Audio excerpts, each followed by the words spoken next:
하나님이여, 내 마음을 정하여 싸우니 내가 노래하며 나의 마음을 다하여 찬양하리로다. 비파야 수금아 깰지어다. 내가 새벽을 깨우리로다.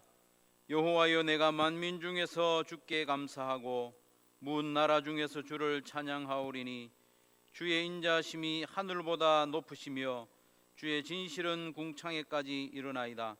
하나님이여, 주는 하늘 위에 높이 들리시며 주의 영광이 온 땅에서 높이 받으시기를 원하나이다. 아멘.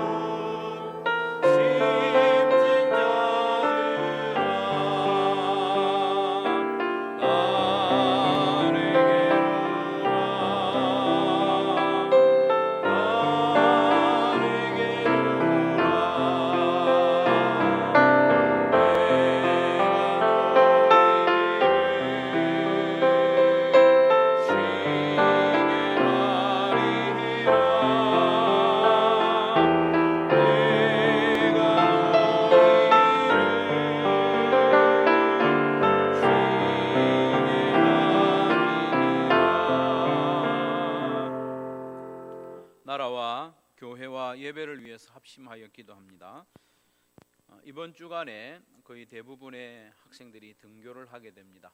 학교에 다니는 가운데 확산되지 않도록 하나님 지켜주시도록 이 코로나 사태가 진정될 듯 말 듯 하면서 지속되고 있습니다. 이 나라를 불쌍히 여겨주시도록 국민들의 마음을 평안하게 하시고 또 잘 협조할 수 있도록 나라를 위해서 기도하시고 교회를 위해서 기도하실 때 영적인 체질이 강해지는 교회가 될 수 있도록 사명 감당 잘하는 교회가 될 수 있도록 기도하시고 예배를 위해서 오늘 하나님을 만나는 예배 될 수 있도록 기도하시고 찬양과 기도와 말씀 가운데 하나님의 은혜가 충만하도록 또 저를 위해서도 기도해 주시기 바랍니다. 합심하여 기도합니다.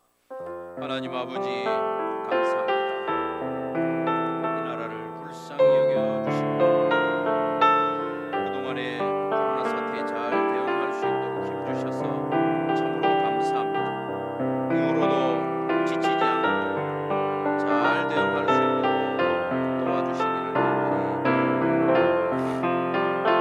하나님 아버지, 이제 학생들이 거의 다 등교를 하게 되는데 하나님 저들의 호흡과 저들의 학업 환경을 주장해 주셔서 학교에서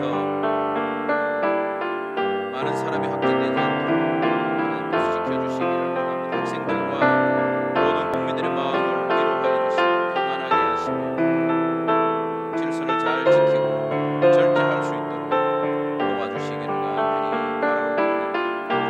한국교회와 우리 한소만 교회를 붙잡아 주시기를 원합니다. 영적인 체질이 단단해질 수 있도록 도와주시기를 원합니다. 하나님 앞에서 경건의 생활에 힘쓰고 또 성도의 교제에 더욱 용기를 내어 활성화될 수 있도록 도와주시기를 원합니다. 목장 모임이 정상화될 수 있도록 하나님 도와주시기를 원합니다. 성도들의 마음에 믿음과 지혜와 용기를 더하여 주시기를 원합니다.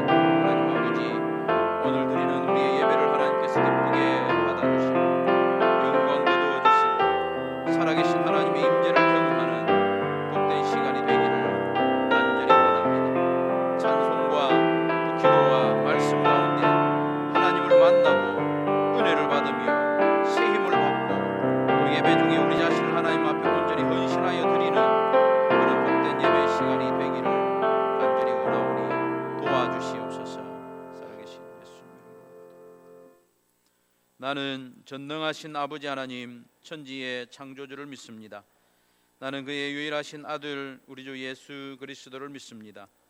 그는 성령으로 잉태되어 동정녀 마리아에게서 나시고 본디오 빌라도에게 고난을 받아 십자가에 못 박혀 죽으시고 장사된 지 사흘 만에 죽은 자 가운데서 다시 살아나셨으며 하늘에 오르시어 전능하신 아버지 하나님 우편에 앉아 계시다가 거기로부터 살아있는 자와 죽은 자를 심판하러 오십니다. 나는 성령을 믿으며 거룩한 공교회와 성도의 교제와 죄를 용서받는 것과 몸의 부활과 영생을 믿습니다. 아멘.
우리의 영원한 생명 되시며 살아계셔서 역사하시는 하나님 아버지, 자비와 긍휼의 하나님을 찬양합니다.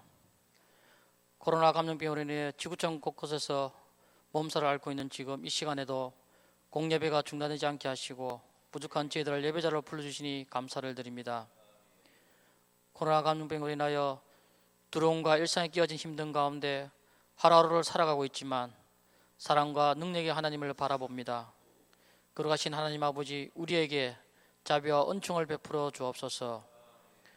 그리스도의 몸된 교회로 부름을 받고 살면서 우리는 안일함과 이기주의에 빠져 진리와 복음의 파수꾼의 사명을 온전히 감당하지 못하고 불의 앞에 침묵하였고 거짓과 타협하며 진리를 외치는 일에 주저하였습니다. 용서하여 주옵소서. 코로나 감염병이 하루속히 종식되게 하셔서 온전한 예배와 우리의 일상이 회복되게 하옵소서. 일선에서 수고하시는 방역 담당자들과 의료진들의 건강과 안전을 지켜주시고 치료와 백신을 개발하고 있는 자들에게 지혜와 능력을 다하여 주옵소서. 코로나19 바이러스로 인한 어려움과 고통을 통해 주시는 하나님의 세밀한 음성을 듣게 하시고 겸손과 지혜를 주시고 하나님의 뜻을 따라 순종하는 믿음과 용기를 주옵소서. 부와 명예를 삶의 능력으로 삼고 온갖 지식과 처세술을 삶의 지혜로 삼는 세상에서는 십자가의 도가 미련한 것으로 보이겠지만 믿는 우리에게는 구원의 능력이요 하나님 나라를 이루어 나가는 지혜임을 알게 하시고 우리의 허물과 죄로 인하여 죽으신 예수 그리스도만 자랑하는 삶이 되게 하옵소서. 선하시고 의로우신 하나님, 주님 다시 오실 때까지 천국에 대한 소망을 품고 낙심하지 않으며 한결 같은 마음으로 말씀에 깨어있게 하시고 하나님의 때를 기다리며 인내하며 기도하는 충성된 종들이 되게 하옵소서. 예배의 자리에 함께하지 못하고 있는 연로하신 어르신들과 육신이 연약한 성도들과 어린 아이들을 긍휼히 여겨주시고 영상 예배를 통해 치유와 회복의 은혜를 다하여 주옵소서. 특별히 이 시간 이은혜 집사님을 위해 기도합니다. 수술 후 메스꺼움과 통증으로 힘든 가운데 있사오니 우리 주님께서 치료의 강선을 비춰주셔서 속히 회복되게 하옵소서. 지금 이 시간에도 열방으로 나아가 주의 말씀을 증거하는 사랑하는 선교사님들을 기억하여 주옵소서. 열악한 환경과 신변 안전의 위협 속에서도 하나님 나라를 오롯이 세워나가는 주의 종들에게 강하고 담대한 믿음을 허락하여 주옵소서. 필요한 물질을 채워주시고 동력하는 현지인 사역자들이 든든히 세워지게 하옵소서. 말씀의 대언자로 세우신 담임 목사님을 주의 권능의 오른발로 붙잡아 주시고 입술의 건세를 허락하여 주옵소서. 말씀을 듣는 저희들의 귀와 마음의 문을 열어주시고 갈급한 심령으로 말씀 앞에 무릎 꿇게 하시고 주님의 말씀대로 살고자 결단하는 시간이 되게 하옵소서. 내 자신은 사모님과 자녀들에게 형통회복을 더하여 주시고 성령의 매는 줄로 하나 되어 화목하며 평안한 가정이 되게 하옵소서. 동력하시는 두 분의 부목사님과 협동목사님, 전도사님께도 성령 충만케 하시고 한수마의 다음 세대를 말씀에 굳게 세워나가는 영적인 리더십을 허락하여 주옵소서. 세우신 목장마다 간증과 감사의 제목들을 넘쳐나게 하시고 영원 구원의 역사가 일어나게 하옵소서. 지금 이 자리에 설 수 있음에 감사하고 예배자로 세워주심에 감사드리며 살아계신 예수 그리스도 이름으로 기도드려옵나이다. 아멘.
주께서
귀한 찬양 감사합니다. 혹시 마이크가 나오나요? 김 목사님 마이크 잘 들립니까? 예, 제가 잘 안 들려가지고 아마 모니터가 약한지. 교회 소식 몇 가지 알려드립니다. 오늘 예배에 나오신 여러분을 주님의 이름으로 환영하고 하나님의 은혜가 충만하기를 기원합니다. 주일 연합 예배 앞자리부터 앉아주시면 좋겠고요. 1부 때는 파란색, 2부 때는 빨간색 스티커에 앉아주시면 좋겠고요. 또 찬양대석도 얼마든지 오셔서 미리 오시는 분 앉아주시면 좋겠습니다. 2부 예배 후에 재직회가 있습니다. 주일 연합 예배, 영상 가정 예배 병행하고 있는데 그래도 우리 계속 조심하고 주의는 해야 됩니다. 마스크를 꼭 착용하시고 예배 중에도 잘 착용을 해 주셔야 어려움이 없겠습니다. 수요 기도회와 새벽 기도회에 기도하는 일에 열심을 내어 주시고 목장 모임 대면에서 야외에서 하든지 또 뭐 어떻게 하든지 좀 얼굴을 볼 수 있도록 목장별로 형편에 따라서 좀 애를 써주시면 좋겠습니다. 대면이 어려우신 분들은 카톡으로 목장을 하시면 되겠습니다. 개인 경건에 힘쓰시고 또 기도하는 생활에 힘을 내주시면 좋겠습니다. 이현애 집사님 지난 주 중에 이렇게 심장 쪽에 큰 수술을 하고 회복 중에 있습니다. 여러분 계속 기도해 주시면 좋겠습니다. 나머지 광고는 주보를 참조하시고 하나님 말씀 고린도전서 1장 보시겠습니다. 고린도전서 1장 1절부터 3절 말씀. 고린도전서 1장 1절부터 3절까지 말씀 제가 봉독하겠습니다. 하나님의 뜻을 따라 그리스도 예수의 사도로 부르심을 받은 바울과 형제 소스데네는 고린도에 있는 하나님의 교회 곧 그리스도 예수 안에서 거룩하여지고 성도라 부르심을 받은 자들과 또 각 처에서 우리의 주 곧 그들과 우리의 주 대신 예수 그리스도의 이름을 부르는 모든 자들에게 하나님 우리 아버지와 주 예수 그리스도로부터 은혜와 평강이 있기를 원하노라. 아멘. 우리는 모두 누군가의 부름을 받고 또 누군가를 부르고 이런 관계로 살아가죠. 그러면서 우리는 늘 마음에 누군가로부터 부름을 받는 것을 기다리면서 사는 것 같아요. 누군가 내 이름을 불러주기를 기다리고 또 누군가 나에게 카톡이나 안부를 물어주기를 기다리기도 하고 카톡을 보낸 이후에는 이 사람이 답장을 해주기를 기다리면서 답을 기다리기도 하고 또 페이스북이나 인스타에 글을 올렸으면 누군가 그걸 보고 반응해주고 또 내 이름을 거명해주기를 그렇게 기다리면서 살아가는 것 같아요. 그런데 여러분 천지를 창조하신 우리 하나님께서 저와 여러분을 불러주셨어요. 이름 한번 불러주신 게 아니고 우리를 불러주셨어요. 그러니까 얼마나 감격스럽고 영광스러운지 모릅니다. 그래서 한번 따라하겠습니다. 하나님 불러주셔서 영광입니다. 우리 자신이 하나님의 부르심을 받은 것에 대해서 늘 감격하고 그 자체로 영광스럽게 여기며 살아가야 되겠습니다. 하나님의 부르심은 단순한 호명이 아닙니다. 출석 부를 때 이명우 이렇게 부르는 호명이 아니고 하나님의 부르심은 어떤 존재로의 부름입니다. 사명을 주시기 위해서 부르셨다는 거예요. 이름 한번 부르는 거 끝나는 게 아니고 하나님의 부르시면은 목적이 있다는 것입니다. 나를 부르시는 데는 그냥 이름 한번 부르는 데서 끝나는 게 아니고 어떤 존재로의 부름, 이런 존재가 되어라 하고 우리를 불러주셨다는 거죠. 오늘 본문 짧으니까 전체를 입체적으로 한번 보면 좋겠습니다. 그림을 한번 보여주시면 본문의 뼈대가 그렇습니다. 1절, 2절, 3절 굵은 글씨로 되어 있는 게 본문의 뼈대라고 보면 됩니다. 뼈대만 중대한 건 아니고요. 보시면 그 부분을 보시면 바울과 소스데네는 1절은 누가 이 편지를 썼느냐? 바울과 소스데네는 2절에 교회와 고린도에 있는 교회와 모든 자들에게, 모든 자들은 거기 설명이 좀 나와 있지만 바울과 소스데네는 교회와 모든 자들에게 은혜와 평강이 있기를 원하노라. 이게 뼈대고요. 그 안에 내용을 좀 보면 1절에서 바울에 대해 설명하기를 바울은 그리스도 예수의 사도로 부름을 받았다는 거예요. 그리스도 예수의 사도로 부름을 받았는데 하나님의 뜻으로, 하나님의 뜻, 하나님의 의지, 하나님의 열망에 따라서 부르심을 받았다. 이렇게 저자인 사도에 대해서 그렇게 소개를 하고 있습니다. 그리고 공동 저자인 소스데네에 대해서는 간단히 그냥 형제라고만 이렇게 설명을 하고 있는 것으로 보아서 고린도 교회가 이 소스데네에 대해서 잘 알고 있는 거예요. 그러니까 뭐 달리 설명이 필요 없습니다. 형제 소스데네는 2절에 보면 이 편지를 받아보는 고린도 교회에 대해서 길게 설명을 하고 있는데요. 먼저 고린도에 있는 교회를 하나님의 교회라 이렇게 불렀습니다. 하나님의 교회. 그리고 이 교회는 어디에 위치해 있는가 하면 고린도 안에 있는 거예요. 고린도 안에 있는 교회. 그러면서 동시에 이 교회는 그리스도 예수 안에 있는 교회다. 그리스도 예수 안에서 거룩하여진 자들이다. 고린도 교회를 그렇게 설명하고 있습니다. 마지막으로 이 고린도 교회 성도들을 성도라 부름을 받은 자들이다. 이렇게 설명을 하고 있습니다. 그래서 이 교회를 설명하는데 많은 내용을 담고 있다는 거예요. 그리고 공동 수신자들인 모든 자들에 대해서도 조금 설명을 하고 있는데 이들은 각처에 있는 자라고 했죠. 각처에서 우리 주 예수 그리스도의 이름을 부르는 모든 자들, 각처에서. 그런데 그 주가 누구냐? 그들과 우리의 주,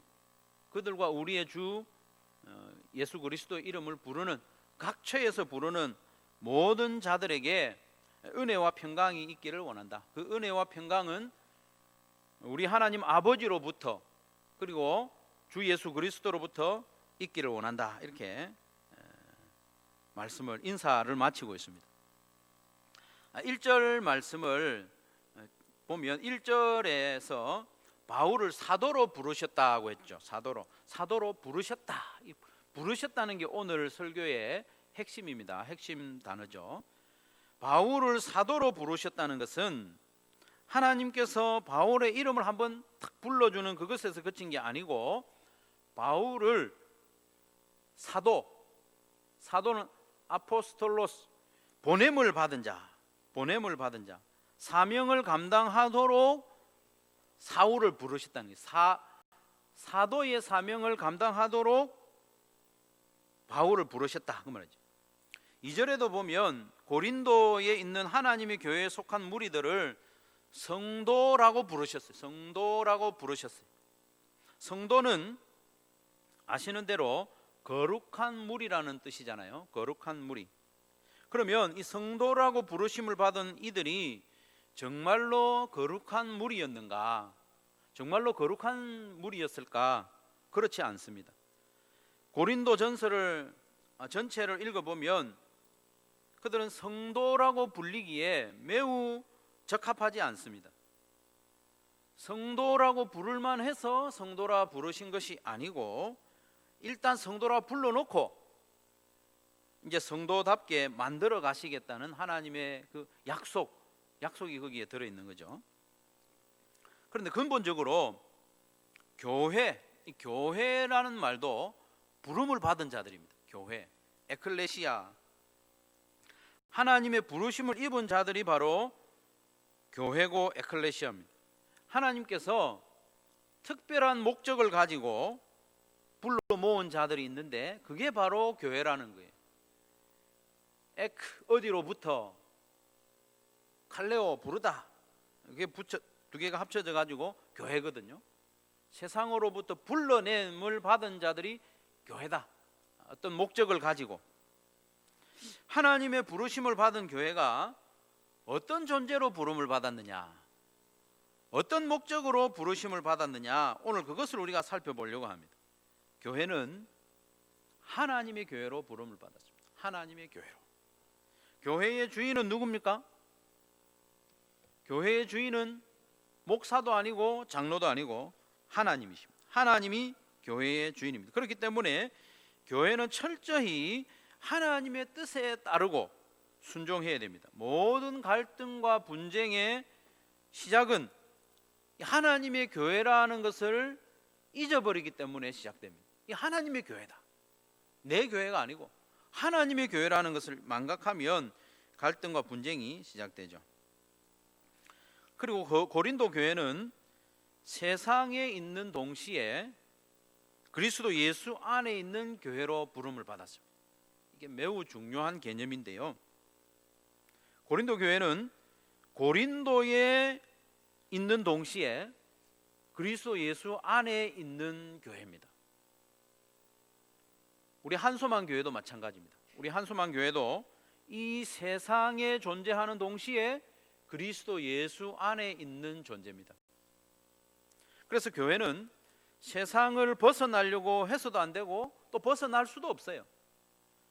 세상을 벗어나는 것은 교회의 주인이신 하나님의 뜻도 아닙니다. 교회는 이 세상 안에 존재하면서 동시에 그리스도 예수 안에 있어야 합니다. 그런데 교회는 세상 안에 존재하지만 세상과는 구별된 모습으로 존재해야 합니다. 그것이 하나님이 교회를 부르신 목적입니다. 이 세상과는 다른 모습으로 존재하도록 부른 무리가 교회라는 것입니다. 다른 말로 성도죠. 성도라 부르심을 받은 자들. 성도라 부르심을 받은 자들은 그리스도 예수 안에서 거룩하여진 자. 성도는 헬라어로 하기오스잖아요. 하기오스. 거룩한 자라는 뜻이죠. 근본적으로 이 거룩이 뭐냐? 거룩은 우리가 생각하는 것처럼 거룩한 그것도 있지만 근본적인 의미는, 단순한 의미가 뭐냐면 구별됐다는 뜻입니다. 하나님의 것으로 또 하나님 편으로 구별하고 바쳐졌다. 그게 거룩입니다. 하나님 편으로 드려졌다. 여호수아에 보면 여리고성을 점령하고 모든 물건을 하나님께 드리잖아요. 그게 거룩한 겁니다. 그 자체가 거룩한 게 아니고 하나님께 드려졌고 하나님 편으로 구별되었기 때문에 거룩한 것이 되는 것입니다. 그래서 교회와 성도는 이 세상에 존재하지만 하나님의 것이기 때문에 하나님의 것으로 구별된 모습을 보여주어야 한다는 것입니다. 고린도 교회와 성도를 하나님께서 부르신 목적이 바로 그것입니다. 음란한 도시 그 고린도에 살고 있지만 고린도 사람들과는 구별된 삶, 구별된 모습을 보여주도록 부르셨다는 것입니다. 사랑하는 한소만 교회 성도 여러분, 우리도 마찬가지입니다. 그런데 우리는 어떻습니까? 호칭이 성도라고 삶도 저절로 성도인 것은 아닙니다. 우리가 서로를 성도라고 부르지만 삶은 성도답지 못한 때가 많이 있지 않습니까? 우리 교회가 서 있는 곳은 사하구이고 부산입니다. 성도인 우리가 사는 곳도 이 세상이죠. 우리가 이 세상에 살지만 이 세상에 속하지 않은 모습으로 살아가도록 하나님은 우리를 부르셨다는 것입니다. 여러분, 이것을 믿으시길 바랍니다. 성도인 우리는 이 세상에 살지만 그리스도 예수 안에서 거룩하여진 자로 성도라 부르심을 받은 자답게 세상과 구별된 삶을 살아야 합니다. 세상이 다 그렇기 때문에 우리도 그렇게 살아도 된다, 이런 마음을 가져서는 안 됩니다. 우리는 다르게 살도록 부름받은 교회요 성도이기 때문에 그렇습니다. 우리의 기준과 가치관은 이 세상에 있지 않고 그리스도 예수 안에 있습니다. 우리는 성도입니다. 성도는 세상에 속한 자가 아니라 하나님께 속한 자, 하나님께로 구별된 자입니다. 그래서 누가 봐도 세상과 달라야 됩니다. 세상과 달라야 됩니다. 세상과 다른 삶을 살려면 우리는 손해와 희생을 각오해야 됩니다. 때로는 바보 같다는 소리도, 어리석은 사람이라는 소리도 들을 수 있습니다. 그러나 성도로서 우리가 구별된 삶을 살다가 손해도 보고 희생도 당하고 또 바보라고 조롱을 당한다는 것은 그 자체가 영광스러운 일입니다. 하나님의 부르심에 합당하게 살기 때문에 그런 손해도 있고 희생도 있고 조롱도 따르는 거죠. 성도가 이 세상에 살아가면서 그런 것 전혀 없다, 그 지혜롭게 사는 게 아니고 하나님의 부르심에 합당하게 살지 못한다는 증거가 되는 거죠. 그리고 우리를 향한 하나님의 부르심은 한 번으로 그치지 않고 계속됩니다. 성화의 과정이 계속되는 것처럼 하나님의 부르심도 계속됩니다. 교회로 부르시고 또 성도라 부르신 이후에 우리의 삶이 그 부르심에 어울릴 때까지 반복해서 부르시는 거예요. 고린도전서 자체가 하나님 우리를 계속 부르신다는 증거입니다. 매주 우리가 설교를 듣는데요, 이 설교의 말씀도 하나님의 반복적인 부르심입니다. 성도답게 살라고 우리에게 반복해서 불러주시는 거죠. 짐작하시다시피 고린도 교회는 신약 성경에 등장하는 교회들 가운데 가장 문제가 많은 교회였습니다. 제가 알기로는 가장 골치 아픈 교회입니다. 교회라고 부르기에 민망할 정도였습니다. 고린도전서 내용 대부분을 차지하고 있는 것이 뭐냐? 교회의 문제점을 지적하고 책망하고 또 바로잡는 내용으로 가득 채워져 있습니다. 2장에서부터 4장까지 보면 이 고린도 교회 안에 심각한 분쟁이 있었어요. 분쟁을 그치도록 책망하고, 그리고 이어지는 5장 말씀에 보면 이 고린도 교회 안에는 음행의 문제도 있었습니다. 음행의 문제. 이 음행도 보통의 음행이 아니고 이방인들에게서조차도 보기 힘든 심각한 음행이 이 고린도 교회 안에 있었던 거예요. 이어지는 말씀에 보면 성도들 간의 세상 법정에 송사하는 일에 대해서 책망하기도 하고, 믿음이 연약한 자를 배려하지 않는 이기적인 모습도 책망하고, 심지어 우상 숭배의 문제도 있고, 또 고린도 교회에는 성도들이 많은 은사를 받았는데 그 은사를 가지고 서로 갈등하고 또 공예배를 어지럽히는데 그 은사가 사용된 거예요. 그리고 끝으로 보면 부활에 대한 거짓 가르침으로 인해서 교회가 몸살을 앓고 있는 그런 교회입니다. 그런 교회가 바로 고린도 교회입니다. 그래서 고린도 전서를 읽어가다 보면 고린도 교회가 이만저만 골치 아픈 교회가 아닙니다. 별로 크지도 않은 이 교회 안에 4분 5열 분열되었습니다. 보통 교회가 분열이 돼도요, 보통 두 쪽으로 분열됩니다. 그렇지 않습니까? 그런 일이 없어야 되지만 보통 한 두 갈래 정도로 분열되는데 이 고린도 교회는 적어도 네 갈래로 분열이 돼가지고 심각한 교회죠. 음행과 고소고발과 또 서로 시험에 들게 하고 우상 숭배하고 은사를 가지고 잘난 체 하기도 하고 부활에 대한 잘못 가르침으로 인해서 엉뚱한 신앙생활을 하는 이런 교회였음에도 불구하고 하나님께서는 이 교회를 버리지 아니하시고 바울을 통하여 편지를 쓰게 하신 것입니다.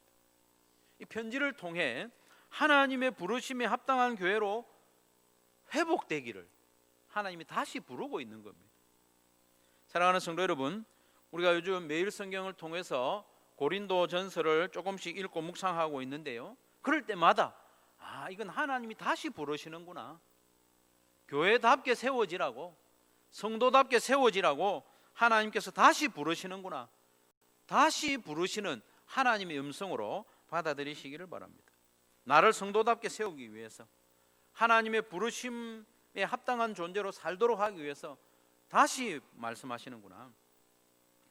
그래서 로마서 11장 29절 말씀해 보면 하나님의 은사와 부르심에는 후회하심이 없느니라고 했습니다.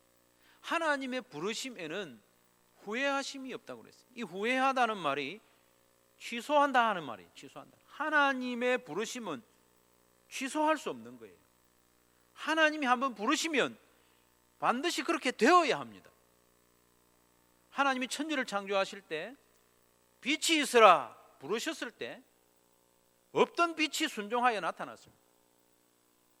물이 나누어져라 부르시니 물이 나누어지고, 하나님이 부르셨다는 것은 그대로 되어야 합니다. 하나님의 부르시면은 후회하심이 없고 결국 취소할 수가 없는 거예요. 우리를, 저와 여러분을 하나님의 교회로 부르셨어요. 성도라고 불러버렸습니다. 이 부르시면은 후회하심도 없고 중간에 하다 이해는 안 되겠다 취소, 포기도 없습니다. 다만 하나님께서는 우리를 부르신 그 부르심을 계속 반복하실 뿐입니다. 반복. 얼마나 감사합니까? 나를 성도라 불렀는데 10번 기회 주고 이 가능성이 없다 싶으면 포기하는 그런 게 아니고, 한번 부르셨으면 끝까지 부르시는 거예요. 그러니 우리는 하나님의 부르심에 합당하게 살기 위해서 매일 결단해야 됩니다. 결단하고 헌신해야 됩니다. 하나님의 부르심에 합당하게 사는 인생보다 더 멋지고 성공적인 인생은 없습니다. 하나님의 부르심은 궁극적으로 어떤 부르심이냐? 모든 것을 회복하는 부르심이거든요. 하나님께서 처음 아담과 하와를 만드셨을 때 그 관계, 그 친밀하고 풍요로운 관계를 회복시키는 것이 바로 하나님의 부르심이거든요. 그러니까 이 하나님의 부르심에 합당하게 사는 것보다 더 행복하고 성공적인 인생은 없어요. 우리가 읽지는 않았습니다만은 9절 말씀해 보면 너희를 불러, 여기서도 불렀죠. 왜 부르셨느냐? 그의 아들 예수 그리스도 우리 주와 더불어 교제하게 하시는 하나님, 우리 주 예수 그리스도와 더불어 교제하도록 하기 위해서 우리를 부르셨다는 거예요. 우리로 하여금 예수 그리스도와 마치 형제처럼 교제할 수 있는 존재로 회복시키기 위하여 우리를 부르셨으니 하나님의 부르심에 합당하게 사는 것보다 더 좋은 일은 없습니다. 내가 세운 계획에 성공하는 것도 나쁘지 않지만 천지를 창조하신 하나님께서 아들 예수님을 내어주시기까지 하면서 우리를 부르셨는데 그 부르심에 합당하게 사는 것이야말로 최고의 성공이고 영광인 줄로 믿으시기를 바랍니다. 성도답게 사는 것이 그 첫 번째죠. 우리는 성도답게 살아야 됩니다. 우리는 다 하나님으로부터 성도라 부르심을 받았습니다. 예수 그리스도의 십자가 보혈로 우리를 정결하게 씻으셔서 하나님의 소유로, 하나님 편으로 구별해 두셨습니다. 그리스도 예수 안에서 거룩하여졌습니다. 그러니 우리가 할 일은 이 세상 안에서 이 세상과는 다르게 살아가는 것이죠. 주일날 예배에 나오는 것이 세상과 구별되는 유일한 것이라면 참 빈약한 성도죠. 내가 예배 나오는 이것만 세상과 구별되어 있고 다른 건 다 똑같으면 참 안타까운 일이죠. 주일과 평일만 구별하는 시간적인 그 구별만 있으면 우리 삶은 빈약합니다. 그렇지 않고 우리의 모든 삶이 이 세상과 구별되는 것이 성도다운 모습입니다. 그러면 어떻게 하면, 사실 우리도 성도답게 살고 싶죠. 나 성도답게 살기 싫어요 막 그렇게 소원하는 사람 없습니다. 그럼 어떻게 하면 성도로서 구별된 삶을 잘 살아갈 수 있을까? 조금이라도 더, 그것은 말씀과 성령이 인도하시는 대로 살면 됩니다. 그거 어렵던데요. 그렇죠. 쉽지는 않습니다.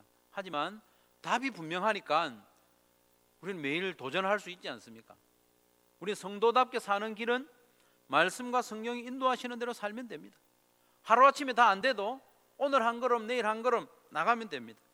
하나님께서는 성경 말씀을 통해서 우리를 계속 부르시기 때문에 부르실 때마다 조금씩 순종해 나가면 돼요. 10년 전이나 5년 전이나 지금이나 똑같다면, 제자리 걸음하고 있다면 좀 심각하죠. 그러나 조금씩 나아가면 됩니다. 시편 119편 105절에 주의 말씀은 내 발의 등이요 내 길의 빛이니이다 라고 했지 않습니까? 말씀이 인도하는 대로 순종하고 말씀이 나아가도록 비춰주는 대로 따라가면 됩니다. 그런데 하나님의 말씀을 몰라서 성도답게 살지 못하는 사람은 우리 가운데 거의 없습니다. 나는 말씀을 몰라서 성도답게 살지 못해요. 그런 사람은 없다는 것입니다. 말씀에 순종하지 않는 것이 문제입니다. 말씀을 너무나도 조금만 아는 성도도 있죠. 그러나 조금 아는 그 말씀대로만 살아도 이 세상과는 확연히 구별된 삶을 살 수 있습니다. 확연히 구별됩니다. 우리가 알고 있는 말씀, 그 조금 알고 있는 말씀 그대로만 살아도 됩니다. 우리가 이미 알고 있는 말씀 가운데 내가 중요하다고 생각하는 것 한 5가지, 많게는 뭐 한 10가지, 5가지는 알지 않겠습니까? 이 5가지만이라도 우리가 살아가는데 순종하면, 그리고 순종하려고 애를 쓴다면 이 세상이 깜짝 놀랄 것입니다. 실제로 그렇습니다. 내가 알고 있는 말씀 가운데 중요하다고 생각하는 거 5가지, 5가지만 순종하며 살면 우리 주변에 있는 사람들, 특별히 우리 가까이 있는 사람, 가족들이, 또 늘 만나는 직장 동료들이 깜짝 놀랄 거예요. 그 중에서는 어쩌면 기절하는 사람도 생길 수도 있습니다. 5가지만 우리가 순종해도. 여러분이 아는 말씀 중에 성도로서 좀 중요하다 싶은 거 있으면 한번 말씀해 보십시오. 한 5가지만 말해 봅시다. 어떤 게 있습니까? 이건 중요해.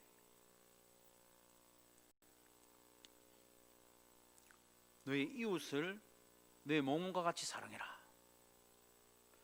마음과 뜻과 목숨을 다해서 하나님을 사랑해라.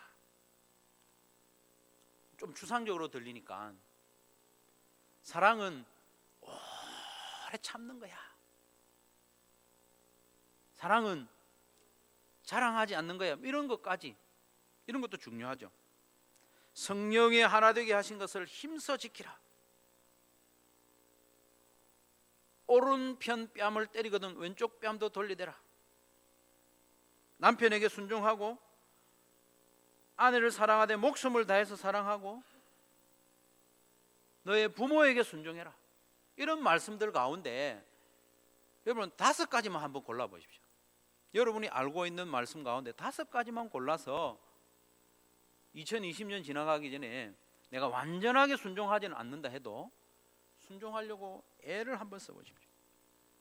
그러면 놀라운 일이 일어나요. 그러면 이 성도답네, 성도답네, 그런 말을 이웃에게 듣게 될 겁니다. 우리가 하나님의 말씀을 조금씩이라도 매일 읽어야 하는 이유는 우리가 새롭게 하나님의 말씀을 깨닫고 더 배우고 하는 목적도 있지만 하나님의 부르심을 다시 되새기는 겁니다.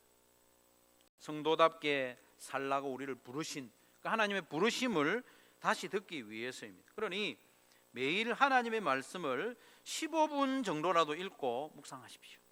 그러면 분명히 하나님께서 여러분에게 말씀하실 겁니다. 성령님이 하나님의 말씀과 부르심을 들을 수 있도록 반드시 도와주실 겁니다. 성경을 안 읽으니 듣지 못하고 반복적으로 듣지 못하니 성도답게 살아가지 못하는 것이죠. 너무 많이 순종하려고 하지 않아도 됩니다. 한 주에 한 가지만 해도 됩니다. 한 주에 한 가지. 그래서 이번 한 주 동안 성도라 부르심을 받은 내가 이 세상과 구별되는 모습을 어디에서 보일 것인가, 무엇으로 보일 것인가, 한 가지만 한번 생각해 보십시오. 두 가지 하면 옆에 사람이 기절할 수도 있으니까 한 가지만. 내가 성도인데 이 세상에 살면서 동시에 그리스도 예수 안에 있도록 부름받은 성도요 교회인데 이 세상에서 내가 구별된 모습을 무엇을 보여줄 것인가, 한 가지만 한번 생각하셔서 이번 주간 한번 보여주십시오. 뭔가 보여줘야 안 되겠습니까? 그러면 하나님의 부르심에 합당하게 성도로 교회로 세상에서 구별된 삶을 한 걸음 진보할 수 있는 거죠. 두 번째로 우리는 하나님의 부르심에 합당하게 살아가는데 사명자로 살아야 됩니다. 사명자. 성도는 모두 사명자거든요. 보면 1절에 보면 바울은 자기를 가리켜서 하나님의 뜻을 따라 부름을 받은 그리스도 예수의 사도라고 했습니다. 사도. 사도는 아까 말씀드린 대로 아포스톨로스, 보냄을 받은 자입니다. 보냄을 받은 자. 보냄을 받은 자. 우리를 교회와 성도로 부르신 하나님께서는 우리를 보내기 위해서 부르신 거예요. 어디엔가 보내기 위해서, 무엇인가 보내기 위해서 우리를 부르셨어요. 우리는 넓은 의미에서 다 사도입니다. 다 보냄을 받았잖아요. 우리는 다 사도입니다. 원론적으로 그렇다는 거예요. 물론 예수님의 12제자와 또 바울과 같이 예수님의 음성을 직접 듣고 그 모습을 직접 보고 직접 파송받은 이 특별한 사도는 아니지만 우리가 다 사도입니다. 보냄을 받은 자들이잖아요. 하나님의 교회를 위해서, 하나님의 뜻을 이루기 위해서 무엇인가 사역하도록 보냄을 받은 자입니다. 사명이 없는 성도는 아무도 없습니다. 보냄을 받지 않은 성도가 아무도 없습니다. 우리는 모두 보냄을 받았습니다. 문제는 우리가 어디로 보냄을 받았는지 잘 모르고, 또 무엇을 위해서 보냄을 받았는지 잘 모르고, 또 누가 보냈는지도 까먹어버리고, 이게 좀 문제죠. 무엇을 위해서 보냄을 받았는지 말씀드립니다. 우리는 무엇을 위해서 보냄을 받았느냐? 영혼 구원하여 제자 삼는 일을 위해서 보냄을 받았습니다. 영혼 구원하여 제자 삼는 일을 위해서 보냄을 받았습니다. 영혼 구원하여 제자 삼는 모든 과정, 그 과정을 내 혼자 하도록 보냄을 받은 건 아니지만 영혼 구원하여 제자 삼는 어떤 과정마다 내가 할 일이 있기 때문에 나를 보내셨다는 겁니다. 영혼 구원하여 제자 삼는 일은 하나님 아버지의 소원이고, 그리고 예수님이 이 땅에 오셔서 시작하신 일이기 때문에 그의 몸인 교회가 해야 할 일이 뭡니까? 예수님이 하던 일 이어받아서 하는 게 마땅하죠. 우리는 무엇을 위해서 보냄을 받았느냐? 영혼 구원하여 제자 삼는 일을 위해서 보냄을 받았습니다. 그럼 어디로 보냄을 받았느냐? 특별한 사역지로 보냄을 받은 성도도 있지만 일반적으로 모든 성도들은 가정으로 보냄을 받았습니다. 그리고 이 교회 안으로, 교회로 보냄을 받았습니다. 그리고 여러분이 주중에 살아가는 직장이나 학교나 이 사회로, 직장, 학교로 보냄을 받았습니다. 어느 곳에서 사역하는 것이 특별히 중요하다, 그런 건 아닙니다. 가정에서 사역, 또 교회 안에서 사역, 또 직장이나 학교에서 사역 다 중요합니다. 가정과 교회와 직장에서 영혼 구원하여 제자 삼으라고 우리를 보내셨죠. 그 일을 위해서 우리에게 은사를 주셨습니다. 은사는 잘난 체 하라고 준 게 아니에요. 고린도 교회 성도들이 은사를 많이 받았는데 자꾸 잘난 체 하니까 교회가 문제가 생기죠. 은사도 주셨고, 시간도 주셨고, 건강도 주셨고, 말도 할 수 있고, 걸어 다닐 수 있는 이것도 이 일을 위해서 주신 겁니다. 그리고 사명을 감당하기 위해서 필요한 것이 있으면 얼마든지 우리가 구할 수 있습니다. 구할 수 있습니다. 그러면 주십니다. 얼마든지 주십니다.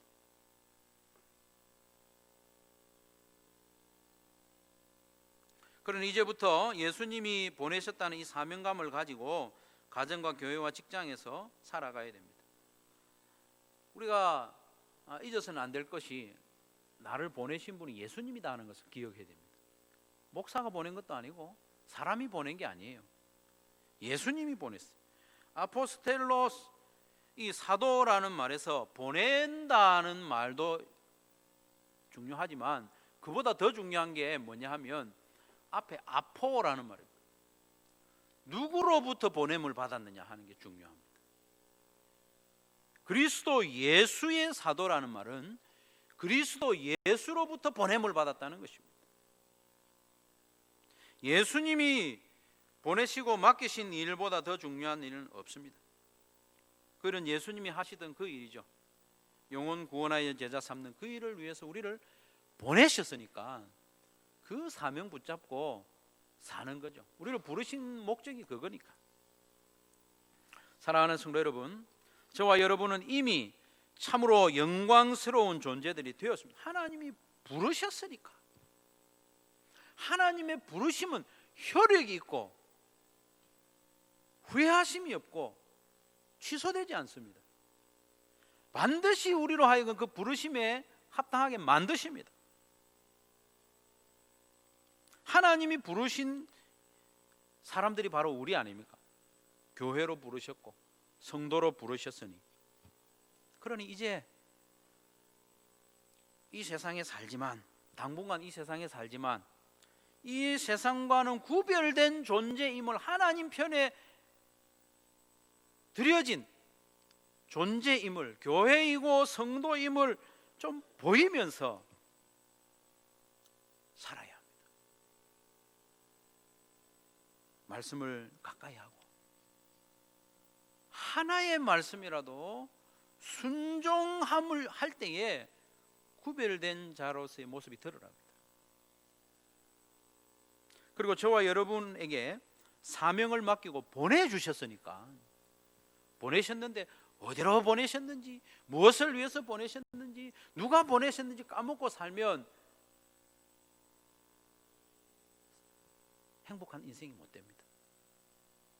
영혼 구원하여 제자 삼는 사명을 위해서 가정으로 보내셨고 교회로 보내셨고 직장으로 사회로 보내셨다는 것을 기억하고 그걸 위해서 사는 거예요. 처음부터 끝까지 내 혼자 다 하라고 하신 건 아니에요. 여러 단계가 있죠. 그 단계에서 내가 할 수 있는 일 하라고 우리를 보내셨으니까 그 일 붙잡고 충성하는 거예요.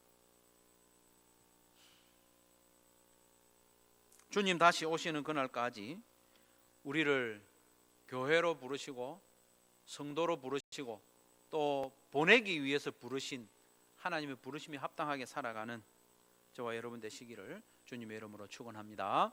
말씀을 기억하면서 한번 기도합시다. 하나님이 나를 어떤 존재로 부르셨는지, 무엇을 위해서 부르셨는지 기억하고 또 내가 살면서 그 부르심을 잊어버리고 허덕허덕 바쁘게만 살고 있지는 않는지, 이 세상에 살지만 그리스도 안에 있는 존재로 구별된 삶을 살라고 나를 부르셨는데 또 예수님이 하시던 그 일을 맡기기 위해서 나를 부르셨는데 내가 하고 싶은 일만 하고 있지는 않는지 한번 돌아보면서 하나님의 부르심이 합당하게 살 수 있도록 나에게 힘 주십시오. 이번 한 주간 뭔가 세상에 보여주게 해주십시오. 이 부분 보여주게 해주십시오. 한번 구체적으로 한 1분 동안 기도하겠습니다. 기도합시다. 하나님 아버지 감사합니다. 우리를 불러주셔서 감사합니다. 교회로 부르시고 성도로 부르시고 사명자로 부르시고 거듭에서 불러주시니 참 감사합니다. 하나님의 부르심을 받은 자답게 살기 위하여 오늘도 결단하고 헌신하고 애를 쓰는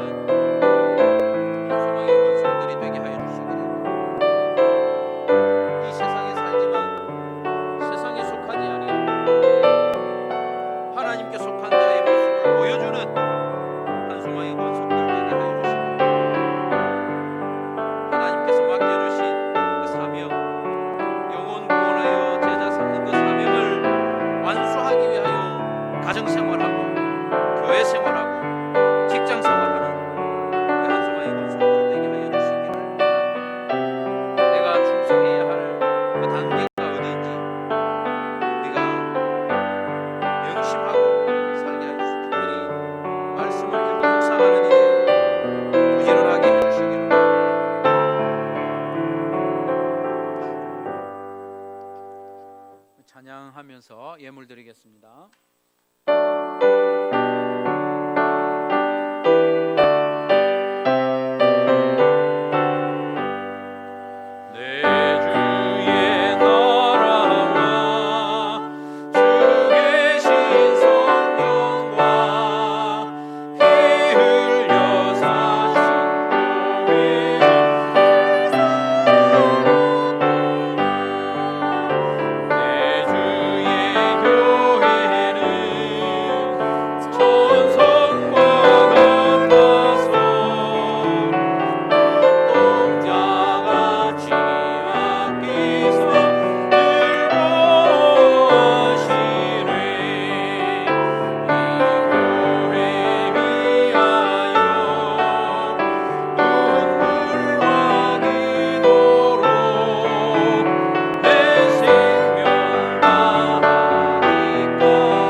주 예수 그리스도의 크신 은혜와 우리를 불러주신 하나님 아버지의 무한하신 사랑과 성령의 교통하심이 우리를 교회와 성도로 부르시고 또 사명자로 부르심을 기억하고 그 부르심에 합당한 삶을 살기로 결단하는 사랑하는 모든 성도들의 심령 위에 그 하루하루의 삶 위에 항상 같이 있을지어다.